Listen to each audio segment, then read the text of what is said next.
Welcome to This Week in East Brunswick. This week, Mike Mansfield, Animal Control Officer, has some updated information on rabies in East Brunswick. He'll tell you what you should and shouldn't do when you come across a suspected animal. Have you wondered why you sometimes get a rash in the summertime for no apparent reason? Dana Eagle has some health facts about heat rash and other heat-related ailments. And Peggy Ballister-Howells demonstrates how to disguise those unsightly downspouts with some easy-to-care-for bushes. All of this and much more is coming up, including a review of Monday night's council meeting. But first, here's a rundown of next week's programming. There are all kinds of fads and gimmicks in the fitness industry, and Lenore Kulik talks about how the buyer can be aware on Look Great, Feel Great. That's Monday at 10 a.m. and Wednesday at 2:30 and 7. Stories from the library will be shown on Monday morning at 10:30 and Wednesday afternoon at 3. This week's stories are about underwater adventures. On Tuesday evening, Mike Mansfield gives some important basic information on rabies at 7 o'clock. And at 7:30, join Paul Hansen for a discussion on mutual funds timing on You and Your Money. And for those of you who missed it, you can catch the East Brunswick High School graduation Tuesday night at 8, Wednesday afternoon at 3:30, and Thursday night at 7 o'clock. On Wednesday evening at 7:30, the Social Studies curriculum is the focus on Spotlight on Education. 18 Growing Up in East Brunswick follows at 8 with a look at the season's best shows. This Week in East Brunswick will return with a new edition on Thursday, August 29th. Don't forget to tune in to the Community Bulletin Board to find out what events are coming up in and around town.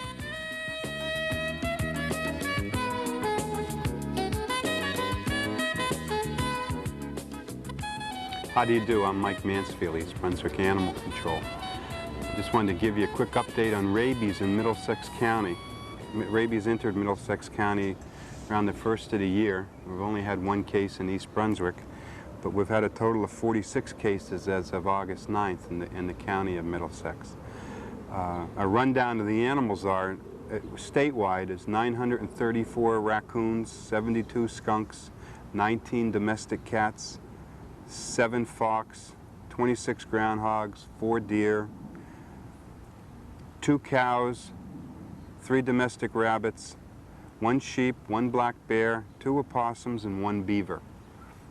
One thing about this rabies is it is in quite a few different animal species. My phone in the office doesn't stop ringing with people concerned with wild animals in their yard. I want to let you know that squirrels, rats, chipmunks, the little critters aren't coming down with rabies anywhere in the state of New Jersey, nor did they show up with the rabies in Pennsylvania. We're more concerned with the larger animals. We have a lot of raccoons and a lot of skunks. I'm getting 3 to 4 skunk calls a day. Just don't worry about the skunks. They're at a population high right now with the young running around looking for places to live. And you will encounter them when you come out of your house in the evening, or you'll smell them. We're not trapping any wild animals. The only thing you can do when you trap them is kill them. They're not allowed to be relocated. So we're not removing any wild animals that are acting in their natural way. And that would be raccoons and skunks moving around at night, groundhogs in your backyard just munching on grass. If you saw a fox during the day and he was stumbling and falling and acting like he was drunk, then you would be concerned. And that goes for any other animal. The symptoms of rabies, in most cases, they're all dumb rabies, is they look like they're drunk. They have trouble walking, have loss of the use of their rear legs. A few cases, the animals have been vicious. My best advice is to leave the wild animals alone. When you see a sick wild animal, don't touch it at all for any reason. Don't even pick it up and put it in a box. You just call East Brunswick Police Department and someone will be sent out immediately. We have people on call 24 hours a day to handle any of these sick animals, and someone will respond immediately. As for domestic cats, a lot of people are finding kittens and want to bring them home and keep them.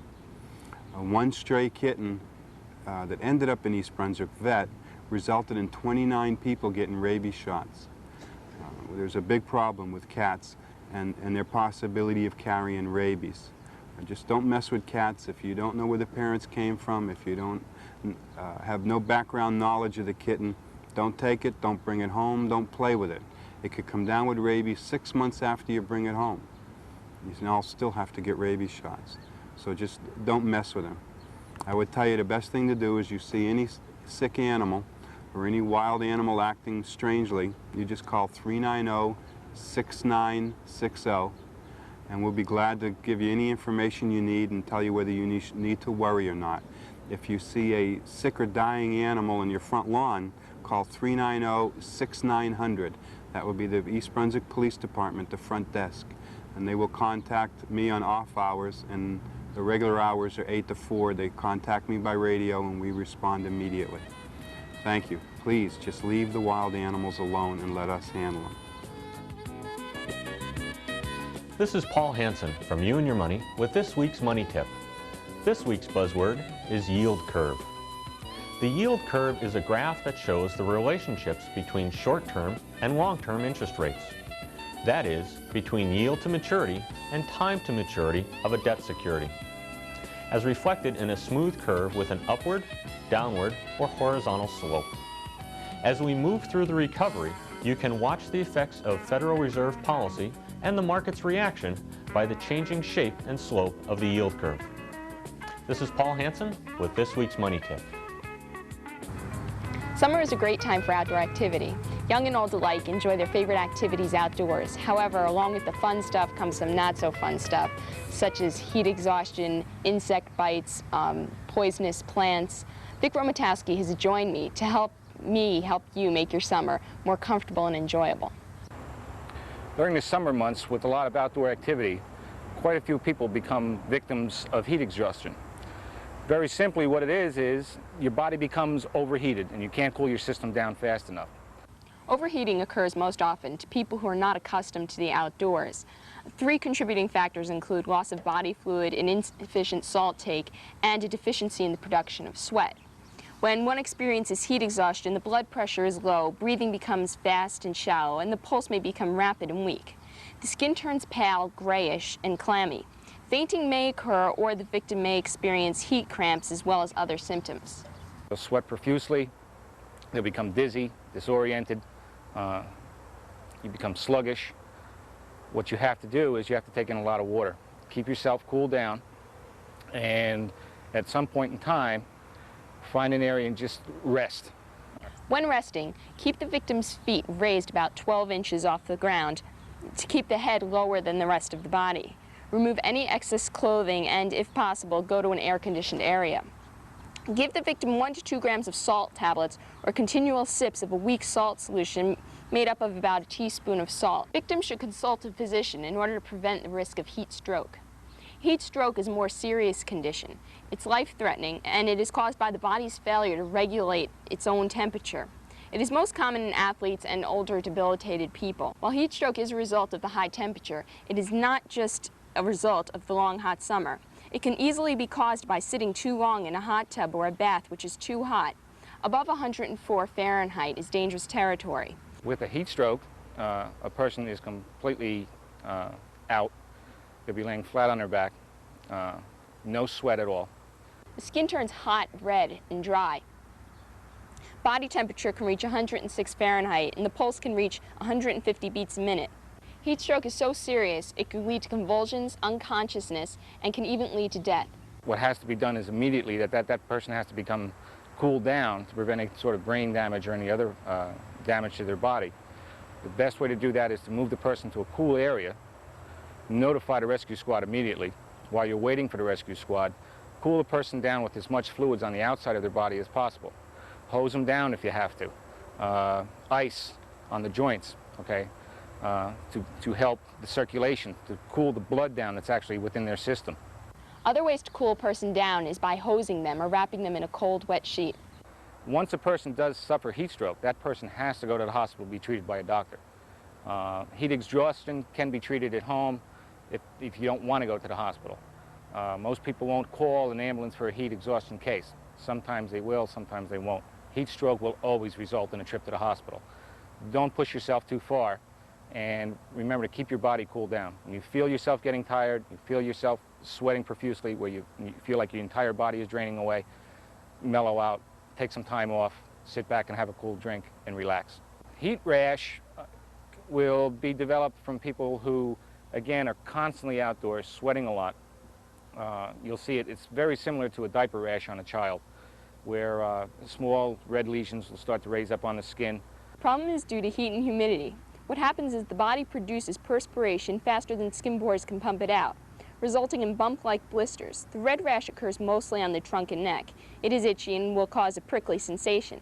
Move yourself to a cool environment. In hot, humid weather, such as we've had this summer, air-conditioned rooms are best for sleeping.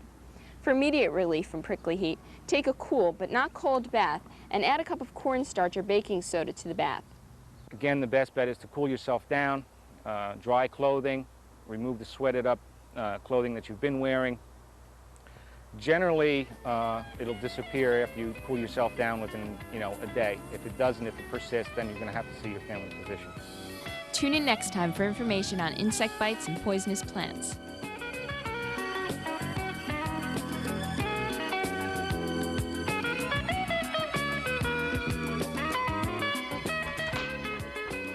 Hi, welcome to Blooming Acres. We have some planting to do. They say fall is for planting, and that doesn't mean September or October like most people think.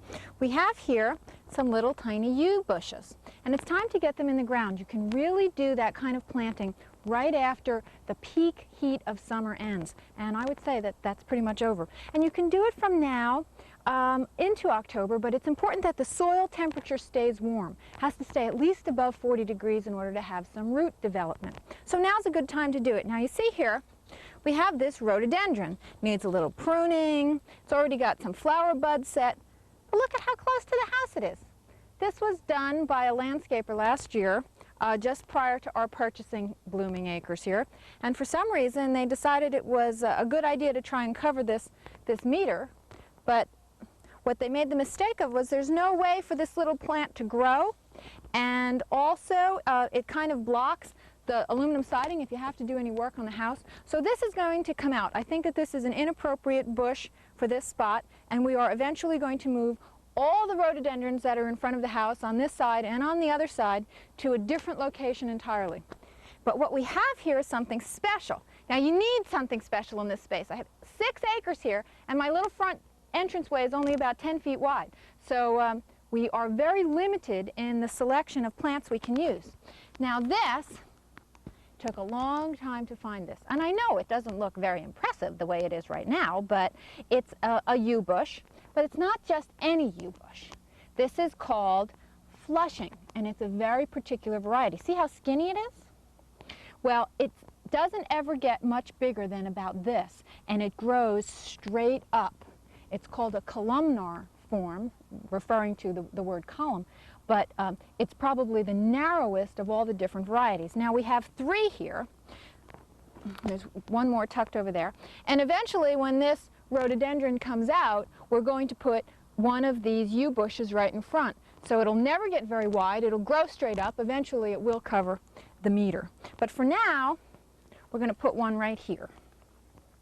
And the idea is that one will be here, one will be approximately here, and the third one in front of the meter. It'll create a nice triangle, will soften the lines of this corner, and eventually we're going to put a complementary triangle on that corner so that front entranceway will be framed. Now, always dig with gloves. I know that there's people that don't agree with that, but blisters aren't any fun, and it doesn't mean that you're not tough to wear gloves. It just means that you're smart. So we're going to move this mulch over.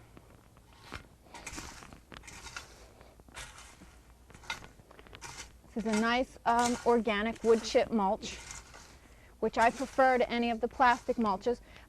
Very often you can put a plastic mulch underneath the wood chips, and that helps to keep weeds down. Then you have the difficulty in planting through it. If you want to put bulbs or something in, you have problems with that. So there are disadvantages to using the plastic underneath. There are even plastics out now that water will penetrate, which is a big improvement over the old plastics.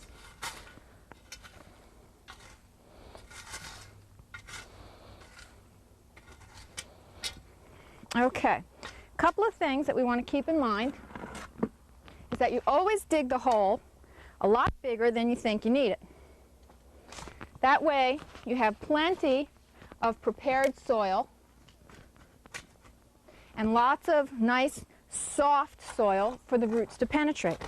Something else that you may not be aware of is that it's never a good idea to fertilize it when you're planting it right away.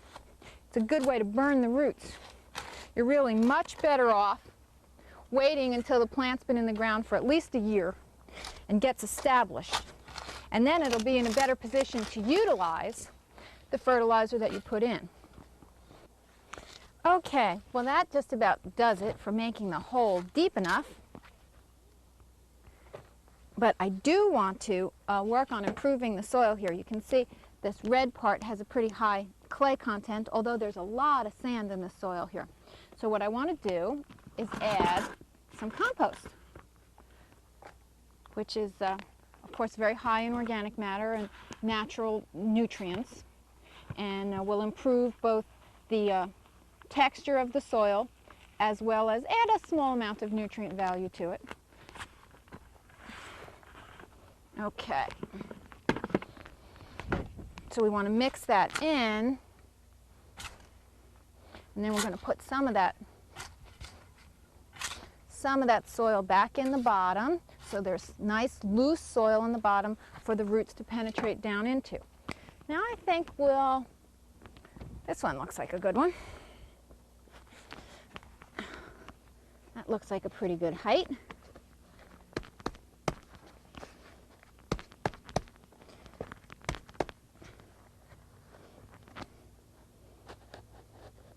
Now it's real important that you plant yew bushes in a place that have good drainage. They are very tough and basically easy to grow, but the one thing that's sure to kill them is wet feet. That's when they start to turn yellow, and there isn't much you can do about helping them to recover once the root system goes. Put in this nice loose soil.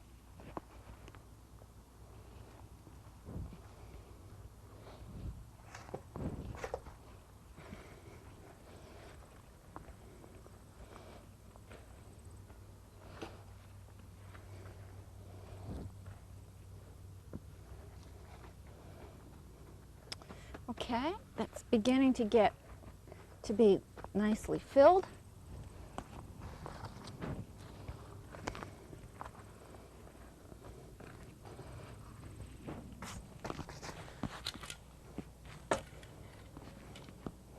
Okay, now, you know what the next part is? We need to make sure we have some water.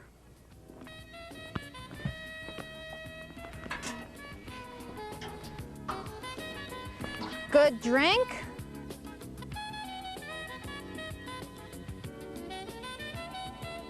Now all it has to do is grow. We'll see you here next time at Blooming Acres.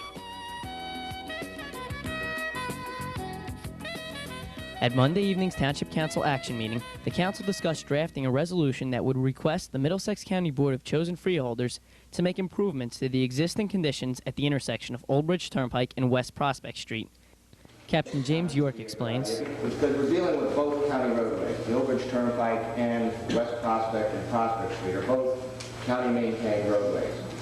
And I don't think there's a lot of room there for the counties to say, well, it's not all our problem. It is dealing with two county roadways, and I think this might get their attention. The council continued to discuss a resolution that would authorize the township to retain William L. Harrelson and Associates of Dallas, Texas, to conduct a financial feasibility and marketing study of the East Brunswick Community Beach. Judith Lebline and Charles King, president of the Beach Pool Advisory Committee, explain why they feel the study is needed. We would like this gentleman here and his firm, and there are several proposals, and they're all basically going in the same direction. We think that that's what we need to do at this point. So I think it's $15,000 well spent to find that out before we move forward. Council President Oskowski believed the township could save the $15,000 consulting fee by having an in-house study performed. That there are plenty of people in this town, within the township, that work for the township, that have the ability to financially analyze any project. But I really do feel that if you get a group of people together within the township, a group of staff, that they could come up with a study that is just as good as a study done by Mr. Harrelson. Obviously, Councilman David Zarnowski reminded the council that no tax dollars would be spent to pay the consulting fee. The dollars that are being spent for this project are user fees that were derived from people that have used the beach and have frequented it, so that really, in reality, it's not coming from the general revenue of the taxpayer itself. So really what we're doing is a due diligence study to see if this facility could sustain itself on the market and not tap the taxpayers' pockets. With 2 councilmen in favor and 3 opposed, the Township Council failed to pass the resolution. After being approved on first reading, the council heard public sentiments about the ordinance that would amend Chapter 135 by establishing Article 8, the licensing of businesses. Chamber of Commerce President Sue Rosenblatt explains. I would like to make it clear that the East Brunswick Chamber of Commerce does not endorse this ordinance. On the contrary, it feels it is a terrible economic time to pass such an ordinance, and it feels it will stop the flow of new businesses to enter our town. This is not a time for this ordinance to be passed. This is a time for businesses to be encouraged to come into our town, not given additional hardships by local municipalities. After hearing numerous gripes from the business community, the council opted to table the ordinance for 45 days. In other council news, the council decided to hold an ordinance that would repeal the requirements for a certificate of continuing occupancy in commercial or industrial buildings. That's all for now. Thanks for watching.